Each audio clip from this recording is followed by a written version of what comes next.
وكذلك يجتبيك ربك ويعلمك من تأويل الأحاديث ويتم نعمته عليك وعلى آل يعقوب كما أتمها على أبويك من قبل إبراهيم وإسحاق إن ربك عليم حكيم. لقد كان في يوسف وإخوته آيات للسائلين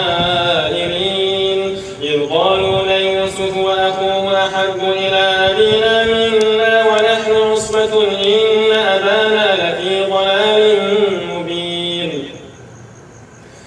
اقتلوا يوسف أو اطرحوه أرضا يخل لكم وجه أبيكم وتكونوا من بعده قوما صالحين. قال قائل منهم لا تقتلوا يوسف وألقوه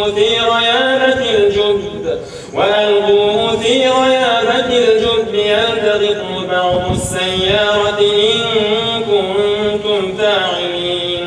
قالوا يا أبانا ما لك لا تأمنا على يوسف وإنا له لناصحون أرسله معنا غدا يرتع ويلعب وإنا له لحافظون.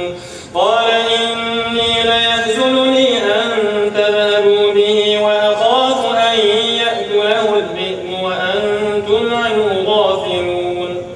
قالوا لئن أكله الذئب ونحن عصبة إنا إذا لخاسرون. الله أكبر. سمع الله لمن حمده.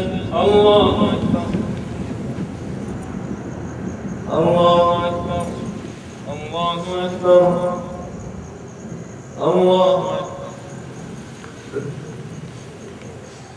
الحمد لله رب العالمين الرحمن الرحيم مالك يوم الدين إياك نعبد وإياك نستعين اهدنا الصراط المستقيم صراط الذين أنعمت عليهم غير المغضوب عليهم ولا الضالين. فلما ذهبوا به وأجمعوا أن يجعلوه في غيابة الجب وأوحينا إليه لتنبئنهم بأمرهم هذا وهم لا يشعرون.